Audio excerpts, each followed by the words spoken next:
بسم اللہ الرحمن الرحیم۔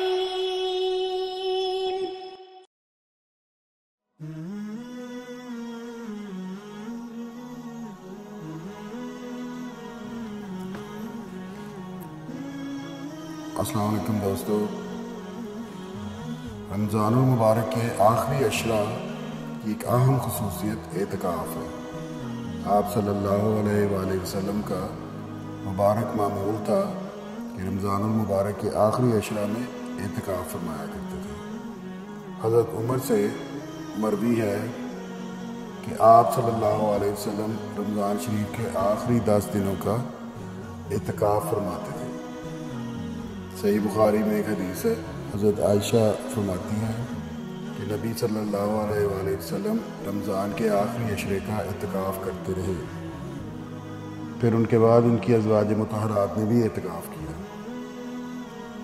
حضرت ابو ہریرہ رضی اللہ عنہ کی روایت ہے، نبی اکرم صلی اللہ علیہ وآلہ وسلم ہر سال رمضان شریف میں 10 دنوں کا اعتکاف فرمایا کرتے تھے۔ آخری عشرہ کا اعتکاف یعنی مسجد میں عبادت کی نیت سے قیام کرنا۔ اعتکاف مسجد کا حق ہے اور پورے محلے والوں کی اجتماعی ذمہ داری ہے کہ ان کا کوئی فرد مسجد میں ان دنوں اعتکاف کرے۔ اعتکاف کرنے والے کے لیے مسنون ہے کہ وہ عبادات میں مشغول رہے اور کسی شدید طبعی یا شرعی ضرورت کے بغیر مسجد سے باہر نہ نکلے۔ اعتکاف کی حقیقت خالق ارض و سماء اور مالک الملک کے دربار عالی میں پڑ جانے کا نام ہے۔ اعتکاف عاجزی، مسکنت و تضرع عبادت سے اللہ کی رضا و خوشنودی کے حصول کا بہترین ذریعہ ہے۔ اعتکاف دراصل انسان کی اپنی عاجزی کا اظہار اور اللہ کی کبریائی اور اس کے سامنے خود سپردگی کا اعلان ہے۔ احادیث سے معلوم ہوتا ہے کہ نبی اکرم صلی اللہ علیہ وآلہ وسلم آخری عشرہ کا اعتکاف خاص طور پر لیلۃ القدر کی تلاش اور اس کی برکات پانے کے لیے کیا کرتے تھے۔ حضرت عائشہ رضی اللہ عنہ کی روایت ہے، نبی اکرم صلی اللہ علیہ وآلہ وسلم آخری عشرہ میں اعتکاف کیا کرتے تھے اور فرماتے تھے، رمضان کے آخری عشرہ میں لیلۃ القدر کو تلاش کرو، یعنی رمضان کے آخری 10 دنوں میں لیلۃ القدر کو تلاش کرو۔ حضرت ابو سعید خدری رضی اللہ عنہ کی روایت ہے، وہ فرماتے ہیں نبی صلی اللہ علیہ وآلہ وسلم نے پہلے عشرہ کا اعتکاف کیا اور ہم نے بھی اعتکاف کیا۔ حضرت جبرائیل علیہ السلام آپ کے پاس آئے اور کہا، آپ کو جس کی تلاش ہے وہ آگے ہے۔ چنانچہ آپ صلی اللہ علیہ وآلہ وسلم نے دوسرے عشرے کا بھی اعتکاف کیا اور ہم نے بھی کیا۔ پھر حضرت جبرائیل نے آپ کو بتایا کہ مطلوبہ رات ابھی آگے ہے۔ چنانچہ آپ صلی اللہ علیہ وآلہ وسلم 20ویں رمضان کی صبح کو خطبہ کے لیے کھڑے ہوئے اور فرمایا، جو میرے ساتھ اعتکاف کر رہا تھا اسے چاہیے کہ وہ آخری عشرے کا اعتکاف بھی کرے۔ مجھے شب قدر دکھائی گئی ہے جسے بعد میں بھلا دیا گیا، اور یاد رکھو لیلۃ القدر رمضان کے آخری 10 دنوں میں ہے اور اس کی بہت اہمیت ہے۔ لیلۃ القدر 1000 مہینوں سے بہتر رات ہے۔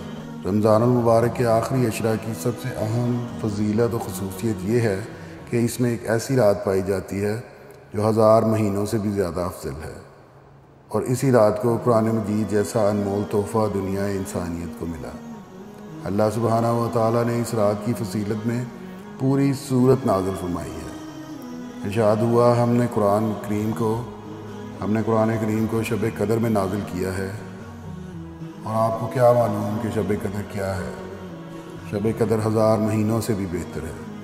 اس میں فرشتے اور روح اپنے رب کے حکم سے ہر کام کے لیے اترتے ہیں، اور یہ رات سراسر سلامتی ہے اور فجر کے طلوع ہونے تک رہتی ہے۔ ایک دوسری آیت میں اس کو مبارک رات کہا گیا ہے۔ ارشاد ہے، قسم ہے اس کتاب کی جو حق کو واضح کرنے والی ہے، ہم نے اسے ایک مبارک رات میں نازل کیا۔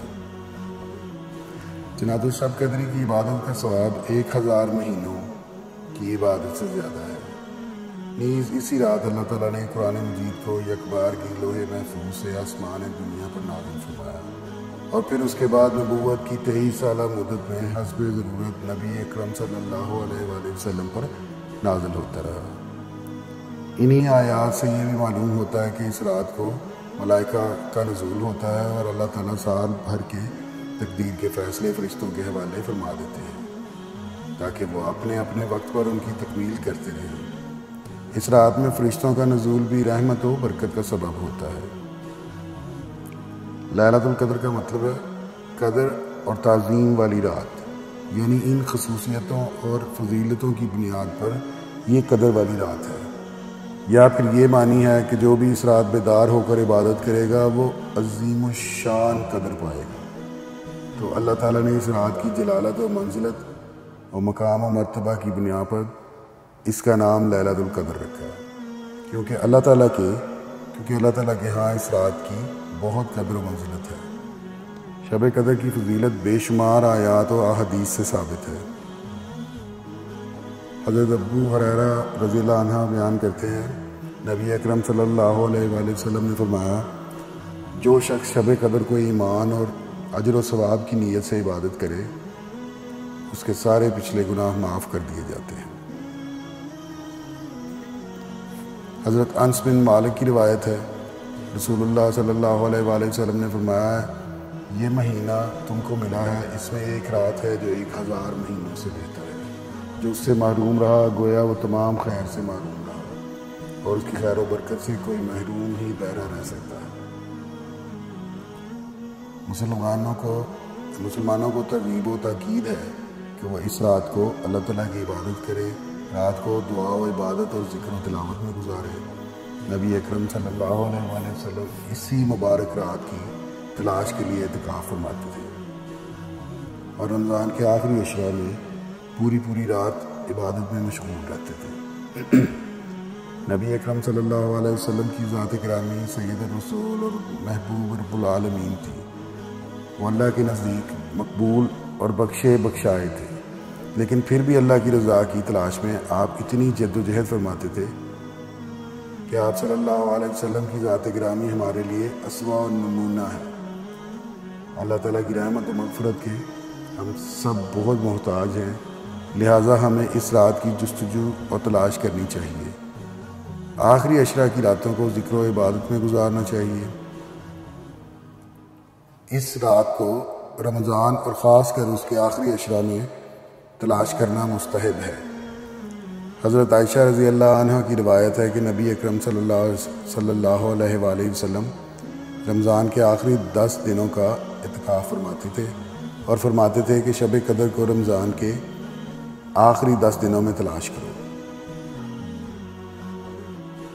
نبی اکرم صلی اللہ علیہ وآلہ وسلم نے فرمایا، شب قدر کو رمضان مبارک کے آخری عشرہ میں تلاش کرو، باقی 9 رہ جائیں تو ان میں، باقی 7 رہ جائیں تو ان میں، باقی 5 رہ جائیں تو ان میں۔ پھر احادیث کی روشنی میں شب قدر کے آخری عشرہ میں بھی طاق راتوں میں کیا وقوع کا زیادہ امکان معلوم ہوتا ہے۔ پھر احادیث کی روشنی میں شب قدر کے آخری عشرہ میں بھی طاق راتوں میں وقوع کا زیادہ امکان معلوم ہوتا ہے۔ حضرت عائشہ رضی اللہ عنہ فرماتی ہیں، رسول کریم نے فرمایا، شب قدر کو رمضان کے آخری عشرہ کی طاق راتوں میں تلاش کرو، جبکہ بعض احادیث میں 27ویں رات کو شب قدر ہونے کی بات بھی وارد ہوتی ہے۔ روایت ہے شب قدر 27ویں رات ہے۔ حضرت عائشہ فرماتی ہیں، میں نے رسول کریم صلی اللہ علیہ وآلہ وسلم سے کہا کہ اگر مجھے شب قدر کا علم ہو جائے تو میں کیا دعا کروں؟ تو نبی صلی اللہ علیہ وسلم نے فرمایا، اے اللہ، تو معاف کرنے والا، کرم والا اور معافی کو پسند کرتا ہے، لہٰذا مجھے معاف کر دے۔ بعض حضرات علماء فرماتے ہیں، شب قدر سے متعلق روایات کثرت سے مروی ہے، اور ان کے مجموعہ سے یہ بات واضح طور پر معلوم ہوتی ہے کہ شب قدر ہر سال منتقل ہوتی ہے، اور طاق راتوں میں اس کا امکان زیادہ ہوتا ہے، جبکہ 27ویں کی رات میں اور زیادہ۔ اللہ تعالیٰ نے اپنی بے پایاں مصلحت و حکمت سے شب قدر کو مخفی رکھا ہوا ہے۔ اس کو مخفی رکھنے میں شاید ہماری طلب اور ذوق جستجو کا امتحان مقصود ہے۔ اگر کوئی شخص خلوص نیت صدق دل سے کوشش کرے، چاہے اسے علم ہو یا نہ ہو، تو انشاءاللہ وہ محروم نہیں رہے گا۔ اہل ذوق کے ہاں تو سارا معاملہ ذوق طلب اور شوق و جستجو کا ہی ہے۔ دوستو، لیلۃ القدر کی برکات حاصل کرنے کے لیے آپ نے کرنا یہ ہے، عشاء کی نماز کے بعد آپ نے نوافل ادا کرنے ہیں۔ اب یہ نوافل آپ آدھی رات کے بعد بھی ادا کر سکتے ہیں اور سحری سے پہلے بھی، کوئی بھی آپ ٹائم درمیان میں دیکھ لیں، عشاء کی نماز اور سحری کے ٹائم کے درمیان۔ اس دوران آپ نے صرف سورہ قدر پڑھنی ہے اور بغیر گنتی کے پڑھنی ہے، جتنی آپ پڑھ سکیں اتنا آپ کے لیے اچھا ہے۔ اور یہ رات 1000 مہینوں سے بہتر ہے۔ ان راتوں میں سے کوئی ایک رات ایسی ہے جو 1000 مہینے کی راتوں سے بہتر ملے گی۔ جو مانگیں گے وہ ملے گا۔ پڑھنا صرف سورہ قدر ہے۔ آپ سورہ قدر پڑھیں عشاء کی نماز کے بعد اور پڑھتے جائیں، بار بار پڑھیں، بار بار پڑھیں۔ اللہ تعالیٰ آپ کو ضرور وہ رات دکھائے گا جو 1000 مہینوں سے بہتر ہے۔ آپ اس رات میں اپنے لیے دعا کریں اور ہمارے لیے بھی دعا کریں، اور اس کے بعد ہمیں کامنٹ کر کے بتائیں۔ اللہ حافظ۔